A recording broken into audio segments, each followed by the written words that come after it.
Ética aplicada. El origen de los deberes y derechos. El ser humano se desenvuelve dentro de dos mundos distintos, el que viene por naturaleza y el que surge de su condición de ser libre. Esa distinción entre lo que recibe de hecho y lo que él conforma o hace, la cultura. El mundo del quehacer del hombre da lugar al orden moral.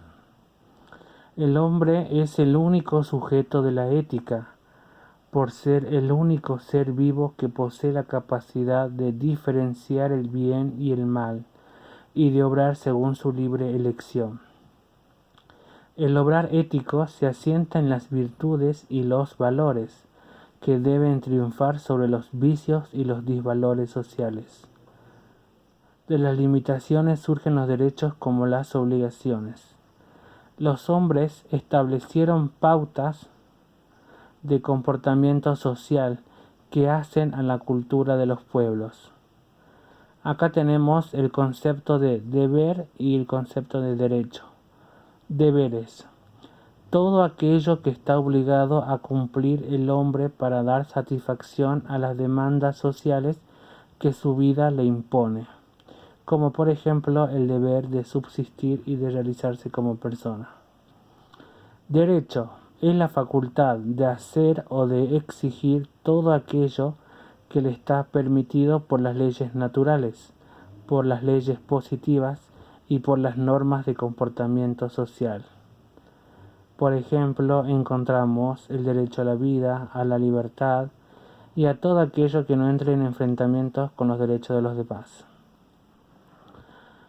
Dentro de este origen de los deberes y derechos tenemos también el orden social. El orden social es la conveniente disposición de las partes de un todo según el fin que ese todo persigue. Es la disposición de las conductas de las partes.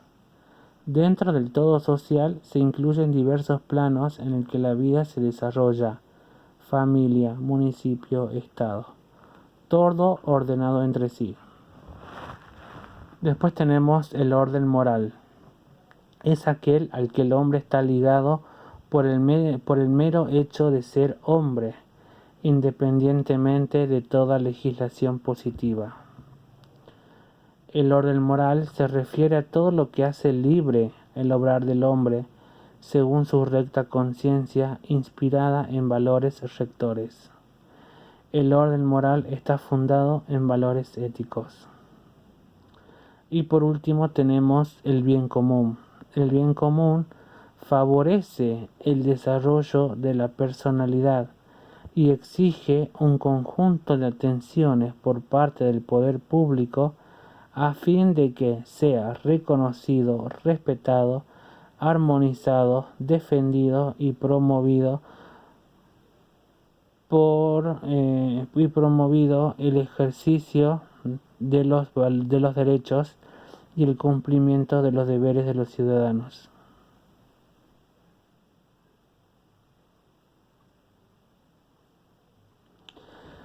Ahora, la profesión.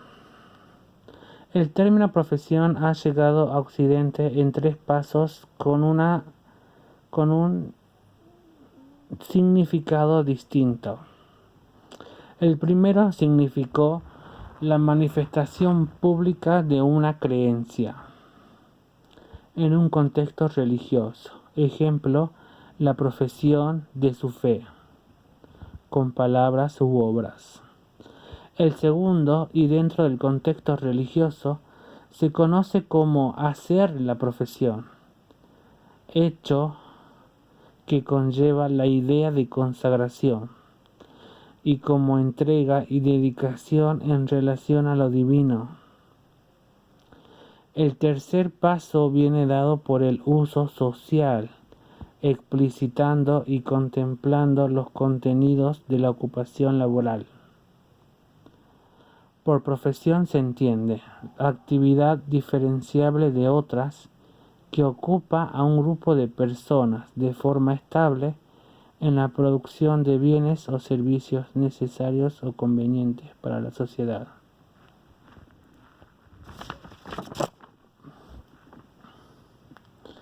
El problema de la identidad profesional en las sociedades actuales. En las sociedades es un hecho que para muchas personas la profesión para la que se preparan no es la que de hecho ejercen por razones de mercado de trabajo, lo que da lugar a ciertos desajustes en la identidad profesional. La situación descripta afecta a la ética de las profesiones. Si la persona cambia de ocupación laboral, su ética profesional habrá de adaptarse también a sus nuevos ámbitos de ocupación laboral. Las profesiones son actividades humanas que generan en quienes la ejercen obligaciones y derechos especiales. Por eso nació la ética profesional. La ética profesional es la misma ética que decide a las actividades concretas, que desciende a las actividades concretas de cada profesión, especificando las aplicaciones que derivan los principios para el buen ejercicio de cada profesión. Deontología, conjunto de principios y reglas éticas que regulan y guían una actividad profesional. Profesión como perfeccionamiento propio y servicio social. La profesión es un compromiso entre lo individual y la sociedad, con sus necesidades que justifican la profesión. Una profesión es el lugar desde el cual debemos servir a la sociedad de acuerdo con nuestras capacidades. Para ejercer la profesión es preciso aptitudes necesarias para desempeñarlas.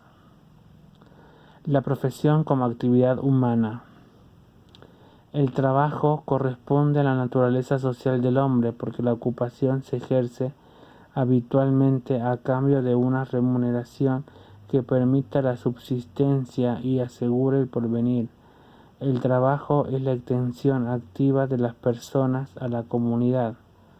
La profesión se caracteriza por dos rasgos: el perfeccionamiento propio del individuo y el servicio social. El perfeccionamiento propio del individuo como tal mediante el ejercicio físico y espiritual, y el servicio social está relacionado con toda la profesión. Todo trabajo honesto dignifica al hombre y le facilita los medios para subsistir. El trabajo tiene un fin que es el desarrollo del mismo hombre para sus facultades espirituales y corporales. El trabajo humano es virtud y ayuda a las demás virtudes. La ociosidad es un vicio. La persona que ejerce un oficio o una profesión realiza un acto humano en beneficio de seres humanos. Requisitos necesarios para el ejercicio de una profesión. Son indispensables la vocación y la competencia. La vocación es una inclinación especial que sale del interior de las personas y les lleva a cumplir una determinada actividad en su vida. Vocación significa llamado interno hacia una determinada actividad. Competencia en el sentido de aptitud e idoneidad para conocer y resolver un asunto. Nace de las incumbencias que nos atribuyen los estudios.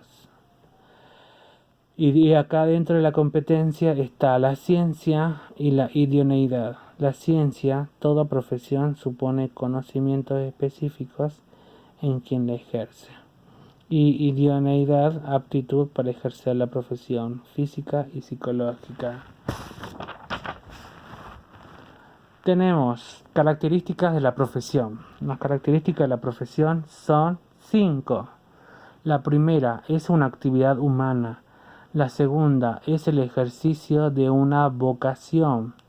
La tercera implica un esfuerzo. La cuarta es un factor productivo y la quinta es un fideicomismo social. La primera es una actividad humana porque el trabajo es la facultad del hombre de poner en ejecución sus aptitudes con una finalidad útil para su realización como persona en su vida de relación social. La segunda es el ejercicio de una vocación porque requiere de la vocación, ya que resulta de libre elección del trabajador. La tercera implica un esfuerzo intelectual o físico porque pone en disposición la potencia del hombre. Cuarto, es un factor productivo porque obtiene los medios necesarios para su subsistencia, como el de la sociedad. A través de la sociedad puede llegar a su fin de bienestar general y particular. Y es un fideicomismo social porque la sociedad hace posible que el hombre adquiera una profesión con el fin de que aplique en forma ordenada y racional. El profesional requiere conciencia profesional, que es una manifestación de la justicia distributiva que debe tender a vigilar que cada acto profesional se encuentre amparado en los criterios de veracidad, en la prestación, eficiencia y oportunidad y plazo. B. Deontología propia. Cada una de las profesiones tiene características propias que hacen que deban regirse por normas éticas y de comportamientos aplicadas a su caso particular. C. La especialización posibilita el dominio de un sector de la actividad profesional y confiere al profesional una autoridad moral dentro de la profesión. D. Seriedad profesional. El profesional está obligado a brindar el máximo de seguridad profesional del cliente, sobre todo si de eso depende la vida o salud o bienestar del cliente. E. La defensa de los derechos de la persona humana. Dentro de su jurisdicción, el profesional debe ser celoso, custodio de los derechos de la persona humana. Ejemplo, ingenieros que construyen viviendas inseguras.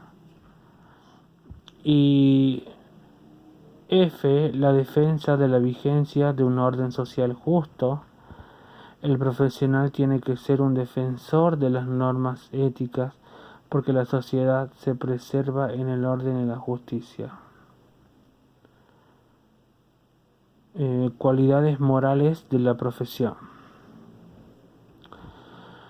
Autoridad responsable. Autoridad y responsabilidad. El profesional es una autoridad en sentido científico porque tiene la virtud de la veracidad que consiste en manifestar lo que piensa. Una autoridad es una persona competente. La autoridad es el fundamento de los actos de fe de una persona que hace en cuanto a lo que manifiesta otra persona acerca de los temas que conoce. La honestidad intelectual es la conducta moralmente buena en el ejercicio de la inteligencia. Busca, acepta, ama, vive y transmite la verdad. Otro punto. Trabajo humano y ética profesional. La técnica participa de la ambigüedad de todo lo humano. Puede ser fuente de grandes males y grandes bienes. El progreso de la ética profesional en todas las áreas del trabajo humano se hace necesario una ética de la ciencia que oriente al investigador sobre el bien y el mal de determinados experimentos y de sus previsibles aplicaciones. Una ética médica. Otro punto, de la ética a los códigos de la conducta profesional. Se entiende la ética como la conducta libre y responsable de una persona, por lo que se puede hacer un juicio sobre la persona teniendo en cuenta este parámetro esencial a la persona. La ética vale tanto para calificar la conducta de una persona que se considera adecuada y deseable en todos, como para designar la disciplina filosófica que se ocupa del estudio y reflexión como ha de ser la conducta de una persona para ser adecuada en un ser humano. La ética no solo es una disciplina que reflexiona los principios morales, sino también debe procurar su seguimiento e imitación de los principios básicos, universales, generales de la conducta humana. Otro punto: ética de las profesiones y ética profesional. La ética de las profesiones no se limita a aplicar los principios de la ética básica. Respeta la dignidad de las personas y los derechos humanos, sino que junto a ellos propone también otros principios propios específicos. Estos principios establecerán que los conocimientos, destrezas y el poder que otorga la profesión han de utilizarse para lograr el bien objeto del ejercicio de esa profesión, y no para seguir fines y objetivos distintos de aquel. La ética de las profesiones es una ética particular y por lo tanto una disciplina filosófica con doble finalidad. 1. Aplicar a la actividad profesional los criterios y principios aportados por la ética universal. 2. Aportar criterios o principios específicos puestos de manifiesto en el trasfondo y marco de las profesiones. Las éticas aplicadas reciben su nombre del sector en el cual se aplican. Se habla entonces de la ética profesional, de los psicólogos, de los educadores, de los ingenieros. En cuanto a los contenidos, la ética de las profesiones y las éticas aplicadas se alimentan de dos fuentes: la ética universal y la misma profesión. La ética universal emana los principios básicos éticos, y la misma profesión donde extraen casos particulares a someterse a juicio moral. Estas dos fuentes colaboran en la conformación de la ética profesional, aplicada, bien constituida y aportando cada una su saber sin invadir los campos de la otra.